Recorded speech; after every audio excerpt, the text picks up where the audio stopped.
The next episode of The Commercial Break starts now. 2:30 in the morning! Oh, yeah, cats and kittens. Welcome back to The Commercial Break. I'm Bryan Green. This is the director of Rectangular Bones, Kristen Joy Hoadley. Best to you, Chrissy. And best to you, Bryan. Best to you out there in the podcast universe. I am rectangular.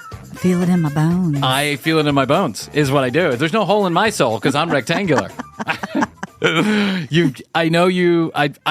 let Chrissy just listen to this, but you have got to understand that there is a phenomenon happening right under your nose, children. You got to go to Instagram. You got to look up, I think it's Stephen A. Music. Hold on, let me make sure I get this right. SeanStevens.music. You have to look this up on Instagram. He has put out a song that has basically changed the landscape of music forever. And the lyricism going on in this song is, I guess the best way to describe it is just to let you listen to it. I mean, it's the best way. He's a storyteller, just like Bob Dylan. Bob Dylan, Eddie Vedder, Pink Floyd. Who else is a great storyteller? Sean Diddy Combs. Oh, yeah, Puffy. Puffy. I think he was Puffy I think for it was a while. Puffy for a minute, then Puff Daddy. Yeah. What happened to him? He was like the most famous guy on the earth he for is like... still very around. He is? Mm-hmm. I guess I'm just not in the circles where I would see that. But, I mean, who's hot, who's not? Remember we did that song with Mace? Yeah. Who's hot, who's not? Drop your cock on the block, or whatever he said. I loved it. It's a great song. Every time that song came on with that video with all the fireworks and mirrors, I was like, wow, I want to get into that. What's that? I was like 25 years old, and I was like, wow, I just want to be a part of one of those music videos because it seems so cool. And then Mace would come in, who ha, who not. Who's selling out the stores? Drop a cock on the block, whatever he said. Who's hot, who's not? Got pop, you shot. Whatever he was saying, it was awesome. It was. It felt like I was hard when I was working in the restaurant industry. I'd be like, who hot, who not? Drop a cock on the block.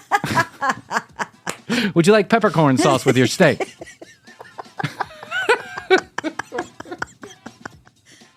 Would you like all Poivre? Who hot, who not?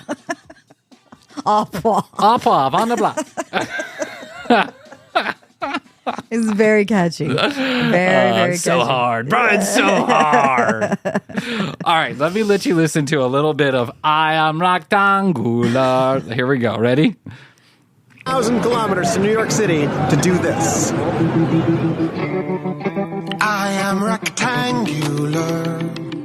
I feel it in my bones. I am Rectangular. I feel no hole. I am rectangular. Who's hot? Who's not? Who hot, who not? Who's rectangular on the block? I feel no hole. I am rectangular. And you are a circle. I am rectangular and you You're are a circle. I don't want to play too much. I don't want to get anybody upset. I'm sure he won't mind because I'm letting you know. Go to Sean Stevens Music, Stevens with a PH dot music on Instagram. Look him up. It is like people are going fucking bananas over this song. Everyone is in agreement. We have no idea exactly why he says rectangular. Like it sounds like a puppet almost in a Sesame Street commercial. It is now cartoon. in my head for the rest of the day. It's going to be because that's what everybody else says. I don't know why this goes so hard, but it goes hard and it shouldn't. You know what I'm saying? Like those Instagram things or TikTok. Songs that went hard when you didn't think they would. It goes hard, but the lyrics are nonsense. I am rectangular. I feel it in my bones. Your bones feel rectangular. Who's hot? Who's not? Who's a square or a block? All Poivre. Got a hole in your cock. All Poivre on the block. I am rectangular. Is he promoting anything? Yeah, he's or what? promoting his music. He's telling you to go to his Spotify. music. Yeah. Oh, okay. He's got, as a guy who digs around the internet for a living, you should hear the music. None of his lyrics make much sense whatsoever. But the music ends up getting stuck in your head. It's almost like, I don't know, he's like the earworm. Yeah, he's Rain Man of Instagram music.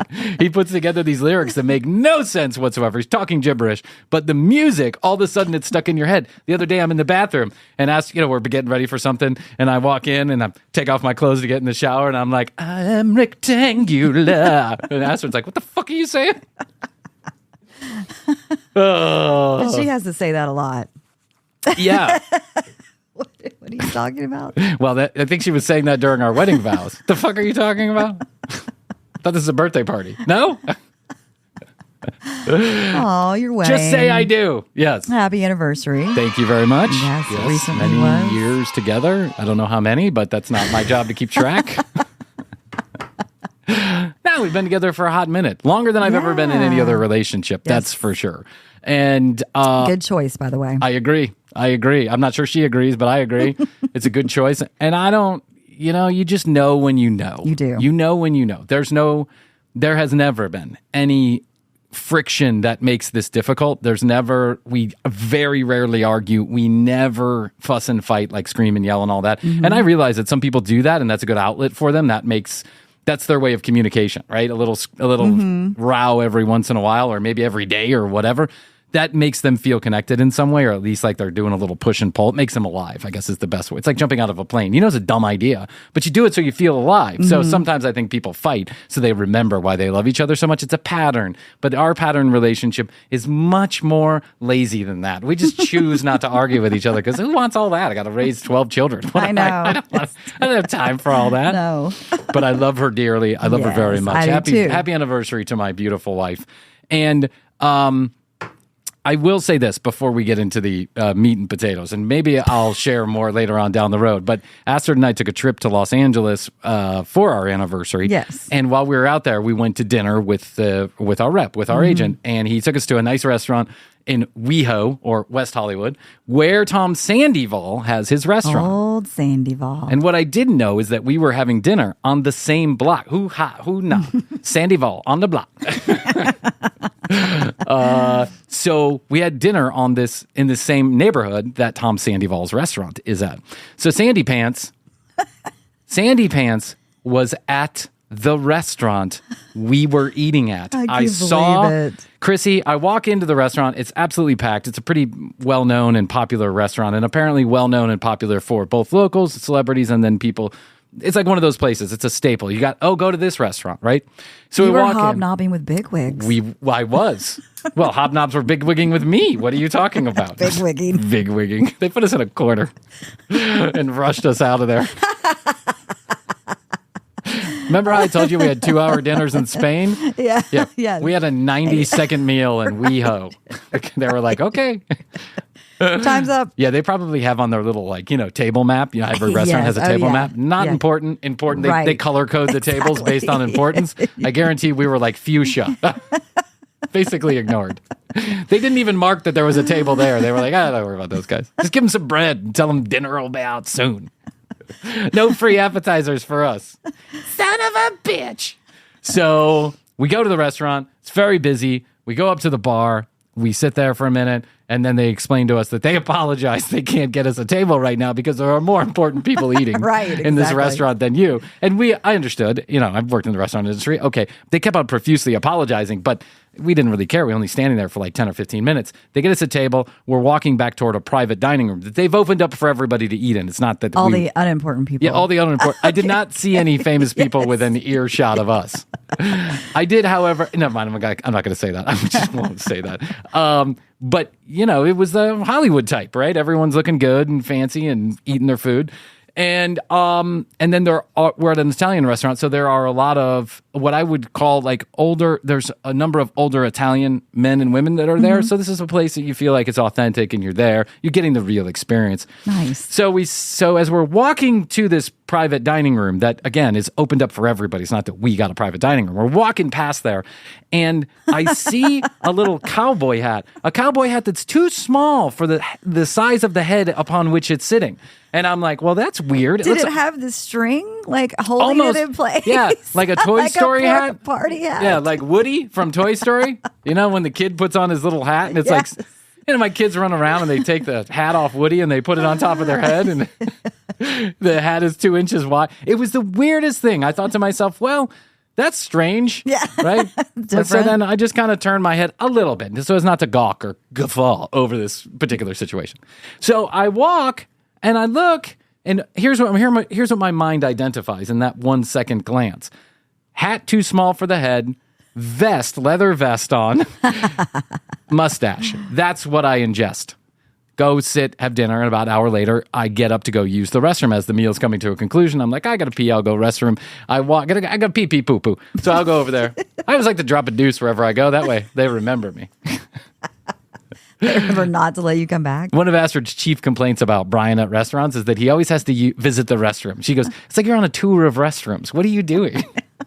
I don't know. I just like to go to the bathroom sometimes. Check it out. See what's going on. Bathrooms are cool. Yeah. I'm You hoping know? there's a glory hole in there. I just stick my dick and get a blowjob or something. I don't know. Bathrooms are cool. It's a little... Bathrooms can be cool. lets you decompress from what's going on at the table. You know what I'm saying? Gives you a little breather. And that's the kind of brain that I have. It works real hard, and then it takes a couple days off, and then it works real hard again.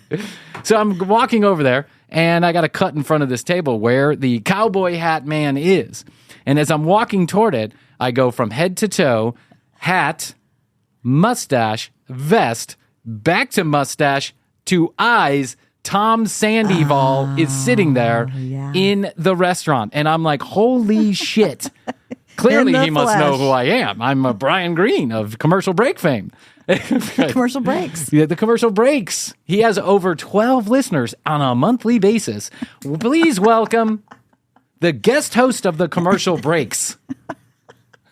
It's so good. But yeah, it's so good. My forgettable panel at Podfest. Which I'm going to go do again. Yes, a I saw podcast that. movement next week. Yeah. So, so I'm like, holy shit, it's Tom Sandoval. So I get in the bathroom and I'm like, well, what do I do in this situation? I came to the conclusion that what would I think I would do? I know. Hey, Tom Sandoval, I have a clip on Instagram that's currently going viral where I'm making fun of you. I just wanted to introduce myself. Yeah. Bryan Green, the Commercial Breaks. How are you? Where'd you get that hat? Sir, please don't speak to the other guests. Thank you. I'm so sorry, Mr. Sandoval. We put him in the back room, in the unimportant room. We tried. Sometimes the people in the unimportant room get into the important room. First class. Yes, we're getting... They were in coach. That's right. We're getting a porta potty put in the back of the building for the unimportant people. I'll have him sanitize next time. What was your name, Mr. Green? Mr. Greens. Please don't go in the important room. I forgot your name already. I'll be back with your free bread, which I'm sure you're here for. We make extra bread for the unimportant room. And by the way, we'll send you a bottle of Chianti Classico. I was going to say that too. This $3 bottle of wine comes from Costco. It's Chianti Classico. We eat it with some fava beans. So stupid. We'll be charging $50 for the So I bottle. saw Tom Sandoval in Los Angeles. It was unbelievable. I was in WeHo with Tom Sandoval. Look at me. It's always kind of weird when you see, somebody that's famous. Yeah. That you've seen on TV. Yes. In real life. Yeah. Well, IRL. we came across a number of different famous people while we were in Los Angeles. We were in the vicinity of some famous people, like not in the same room hanging out with them, but, they were around. And it was weird to kind of be in the orbit because it was like people taking pictures of them and all this other stuff. Yeah. And had somebody been there that I actually really gave a shout about, I probably also would have been fawning over them. But there was no one I really cared about at the end of the day. So I like to watch. I was gawking. I also tried to take a picture. Like, I don't want to be that asshole like everybody else. There were literally people standing there as if they were in a zoo taking pictures it's of so this girl. weird. Hilary Duff, I'll say that. Hilary Duff. They were literally taking pictures like she was in a zoo. And she was obviously not having it. She had her head turned. She wasn't being unpolite. She just wasn't I guess having you have to kind of ignore it. Unless She you want ignored it. Yeah. But yeah, I mean, and I think Atlanta is becoming somewhat of a little, Hollywood-ish here because we have so many people filming. It's a little hot spot. And I blame us for this. I think we are the reason that people now call us the Los Angeles of the East. The Commercial Break Studios. Is that what they call us? Yes. Okay. Over 12 square feet of studio space. Wires taped to the walls. A sure fire hazard. Oh my God, Entertainment Tonight. Is that show still on? Yes, I'm John. What's his name? The guy, John, who played the piano. Yeah, the piano. John Tesh. I'm John Tesh. Welcome back to Entertainment Tonight. Atlanta is becoming the new Los Angeles of the East, or so they say. We go live to the ground, to the tiny little house just north of Atlanta that started this whole ball rolling with Bryan Greens from the commercials breaks. Unfortunately, we couldn't get tape from inside as our producers thought it might be a safety hazard. It also smelled a little weird and there was a dog barking the entire time. But Bryan, tell us how you started this whole thing. Well, thanks, Bryan. We're going to get back to someone really famous. Hilary Duff came. There's Hilary Duff. Oh, no respect. We get no respect. I don't want respect. I don't want to be guffawed at like that. That just seems like a weird way to live, doesn't it? Yeah. Yeah, it seems like such a strange...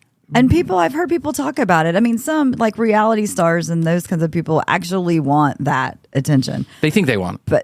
But yeah. But then I have heard a lot of people talk about how the fame is just overwhelming. It's too much.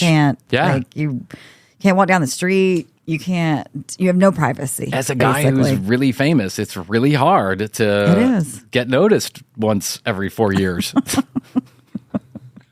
By Jeff. Hey, aren't you Bryan Greens from the commercial breaks? But I think you're right. I think people think they want the fame, but the fame is a double-edged sword. Yeah. Because it can cut positive, it can cut negative. And ask Hilary Duff. She's been through it all, right? She was a child star, and then she got famous, and then people hated her, and now people love her, and then people hated her, and now they love her again. And the other person we saw that was famous is the lady from This Is Us, the very famous lady, the bigger lady. I can't remember her name, but wonderful actress.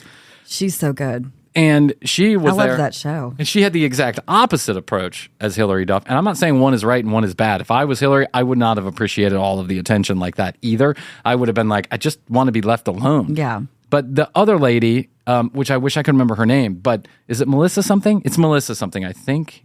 I don't know. Anyway, she took the opposite tact. She took selfies with everybody who was standing there, and she was really... very sweet about it. It appeared that she was being very sweet about it, and she just gave them a picture, and then they went away. Yeah. Right? So there's kind of two ways to diffuse the situation: completely ignore it, and what I think you're doing is encouraging people to get a little bit more aggressive, like people really want to be paid attention to. So they start taking pictures like she's in a zoo. She's just like putting phones literally in her face and snapping photographs. I was thinking about that the other day. Does the paparazzi still really exist on the level that it did, Britney Spears 90s? Oh, yeah. It does? Oh, it's a bigger business than it's ever been, I think. Really? Because everybody's paparazzi now. Before, you didn't have the camera phones. But you could only see the pictures from those people. But True. Now everybody has a picture.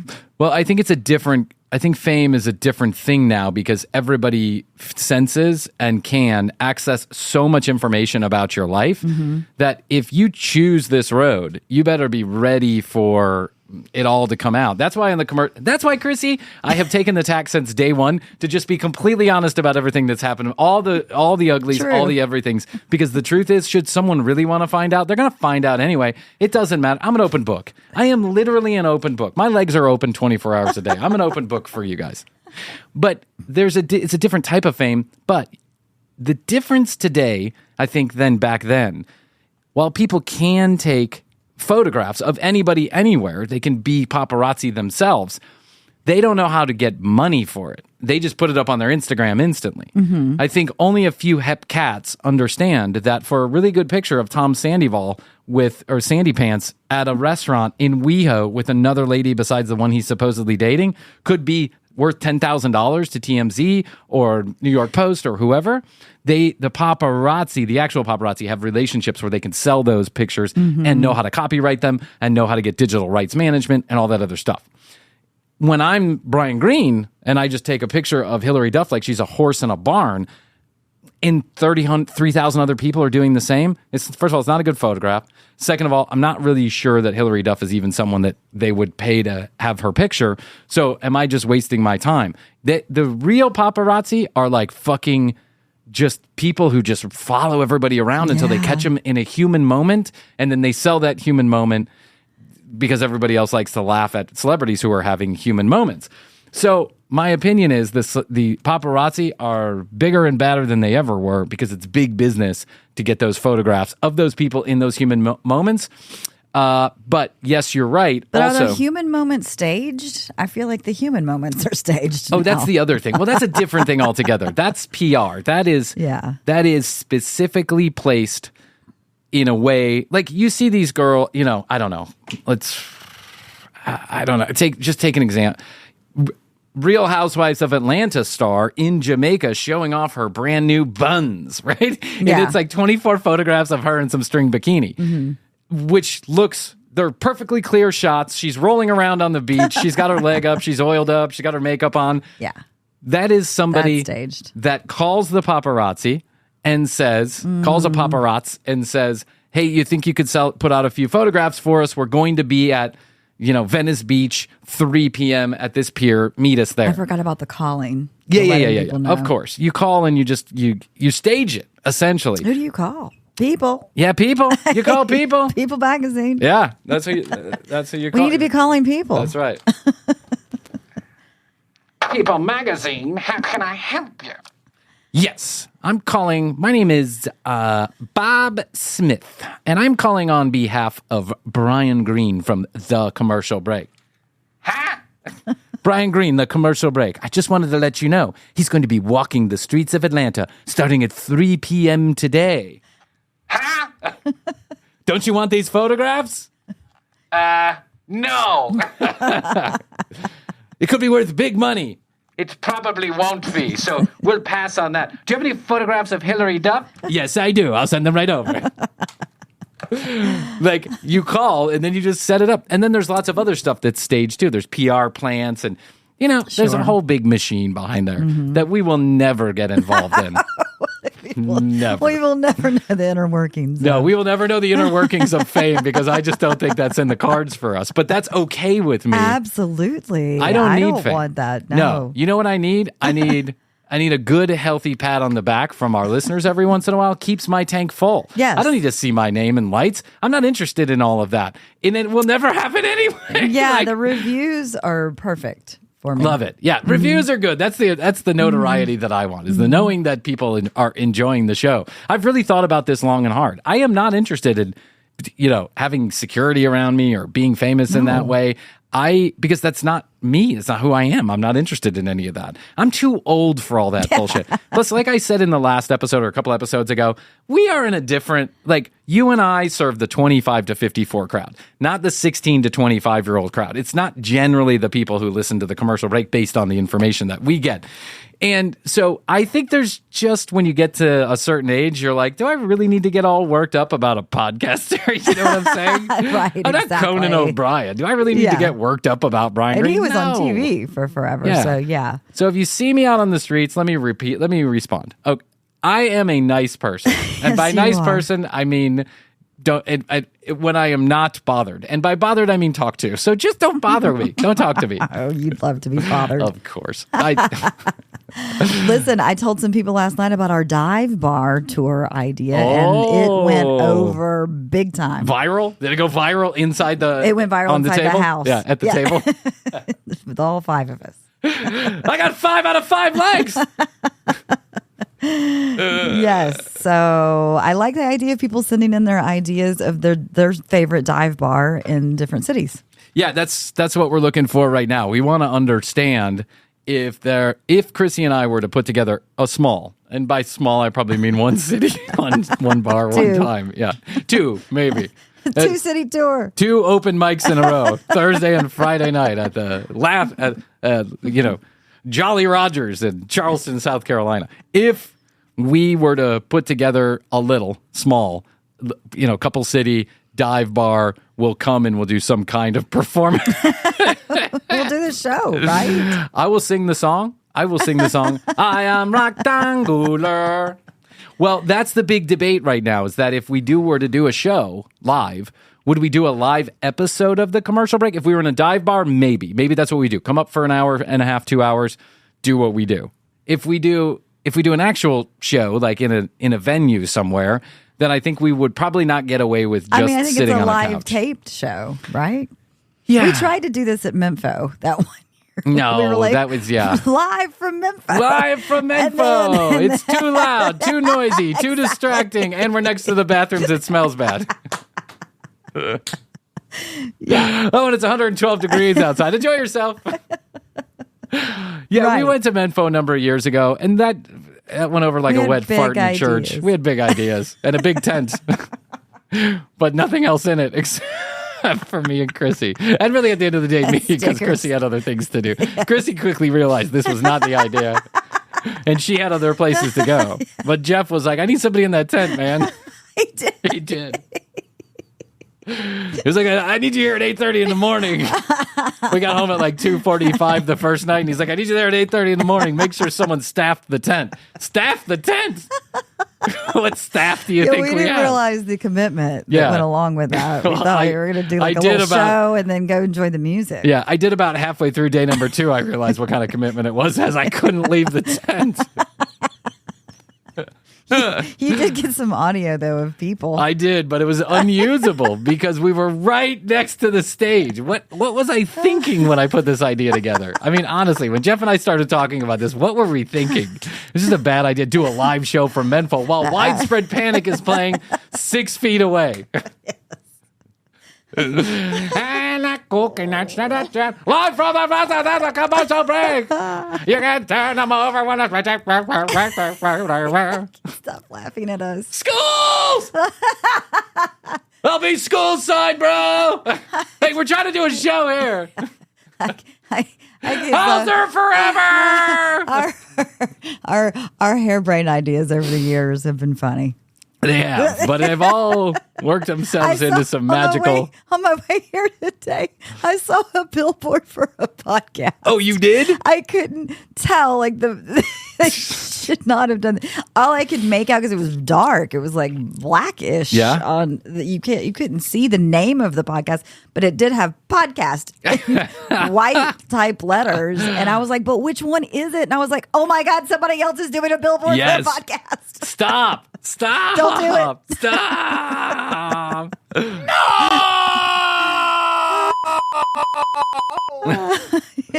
No! Warning! Bad marketing idea. The 5-second Put flashing the money billboard. towards wires. That's right. And microphones. Put the money toward your family. Do anything besides. I mean, my family didn't know where the next meal was coming, but Bryan had to have a billboard on Mulholland Drive at 2:37 in the morning during the lockdown of coronavirus. What a dumb idea. One of my friends got a billboard in New York in Times Square. Whoa. And so That's big she posts time. a picture of it, and I am impressed because I'm like, wow. I looked into Times Square billboards, and How much is it? it's Sunshine. It still is way out of our price range. Oh God, no! I know. I'm not saying we should do that. I don't want to do that. I think it's actually. like do not do that. No. If somebody else can do that for us, that will be cool to take a picture with it, but that'll never happen either. Because with that, you'd have to be famous, and we don't want all that. So it's like $10,000 for a minute billboard that like rotates in 20 seconds or whatever it is, right? The Okay. $10,000 minimum, I think, depends on which billboard you're on because there are hundreds of billboards down there. True. And that's why it's such a bad idea. It's because how do you expect that someone is going to give 2 fucking shits about your podcast when they are driving by at 72 miles per hour or they're in the middle of Times Square? Do you really think they're taking the time to subscribe to your podcast? No. So I say, how did it do? Well, she was gifted it. It was gifted to her by her network or something. Okay. It was gifted to her. And she's like, listen, I think we ran 30 times in 10 days or whatever it was, 20 second pacing. Mm-hmm. So 20 seconds at a time on a digital board. How many billboard. clicks did it get? Well, people were up there just hitting the button all left and right. Smashing it. Get down off there. What are you doing? Sorry. Smashing the subscribe button. I'm writing down www.thecommercialbreakspodcastcomedy ... Oh, I gotta wait. HTTP. Yeah, I gotta wait another 3 hours till the 20 seconds comes back. It's so stupid. So I said, "How do you see a bump in traffic or anything?" And she's like, "No, of course not. Of course not, because it's a ridiculous notion." yeah. Now I know that billboards do work for some companies, but it's like a brand thing. It is. You can't expect that people are gonna call a phone number right away. The QR codes that were on those a while back drove me crazy. I'm like, who's taking out their phone right now? No They're driving one. to do a QR code on the billboard. No one's doing QR code. I mean, QR codes like if at a restaurant At a when they have a menu, menu. for a menu. Yeah. Or in a hotel But when you you're need room forced to service. do them, sitting down at a table. Yeah, and I mean that's such a bad idea too. It's I really dislike that. I mean I understand you're saving paper and all that, but it really drives me crazy when you go to like a super nice restaurant and they want you to open up your phone. It automatically sets the tone for the night that I don't like. Everybody's looking at their phone and scrolling through I a agree. menu. It does set the tone for looking at your phone. And let's be honest about it. Of all the websites in the world, I think restaurants do it the poorest. Like restaurants have such a mishmash of different types of websites. They're usually all a WordPress site where most of the links are broken. The menu is outdated. You click to make a reservation and you never can make a reservation. It's like restaurants just, I don't know. They should just have a huge, large menu where everybody can see it from their table. Totally agree. I got a friend who's got a bar in Athens, Yeah. and he just writes the menu on. He has all the walls have big chalkboards on the very top, right? There you go. And so he just writes little things on them, but then he puts his menu on there So every you can day. look at it and also talk to the person in front of you or the Yeah. people that you're with, and you don't That's have to it. look at your phone. It's like a little social thing. Everybody's talking to each other and they're having fun. It's Yeah. great. But for a podcast and you're putting together a one-off billboard where people are driving by. Now, to be clear, we did. How do I know this? Well, let me explain how I know this. I'm going to give you a little marketing magic here.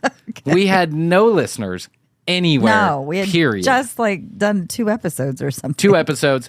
90% of the 3 downloads we got came from Atlanta, and then 1 from Venezuela, because my mother-in-law wants to be supportive, even though she has no idea what I'm saying. That was sweet. Did I think I said this story too. Or she when it happened, told her friends about it. that she put it out on LinkedIn. You and I are talking about, Cox for Christ or whatever. And my mother-in-law sent it to all 5,000 people on LinkedIn, like personal message or whatever. Check out my son-in-law's new podcast. We got hundreds of downloads in a week, and I was so excited. I'm like, wow. Then I look at where the traffic's coming from: Venezuela, Mexico, Spain. And I'm like, why are we getting all this? And Astrid goes, well, I told my mom, and she threw it out there on LinkedIn. And I'm like, no.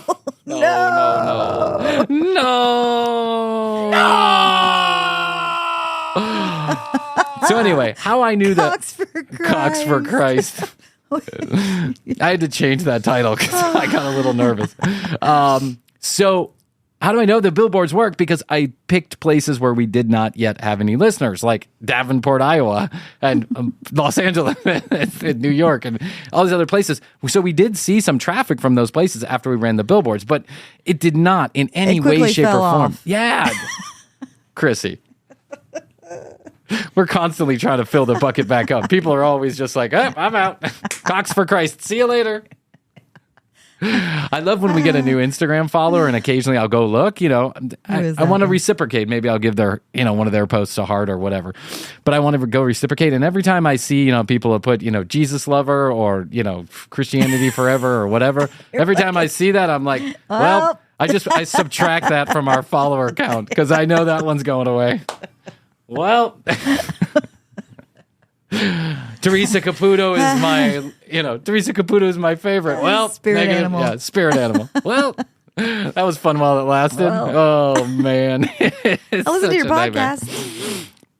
Crickets. Crickets. That's right.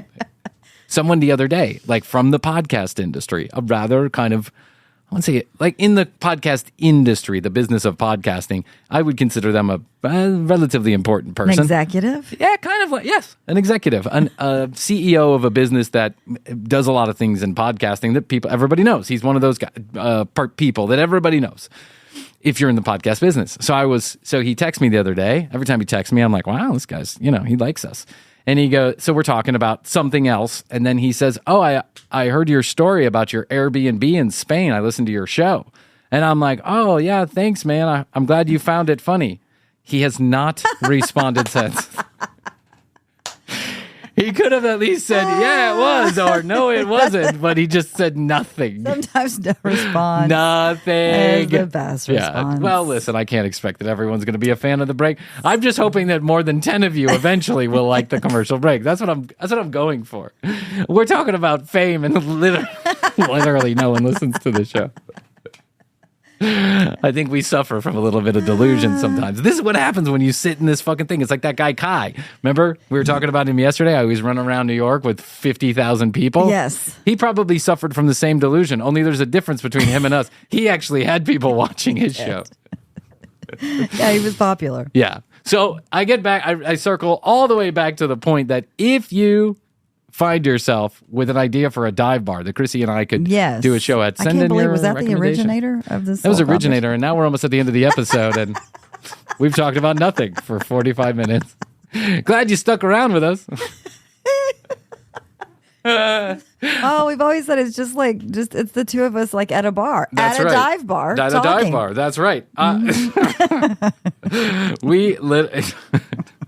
Well, I guess there's only one way to end the show, Chrissy, and that is rectangular. I'm rectangular. Feel no hole, I am Rectangular.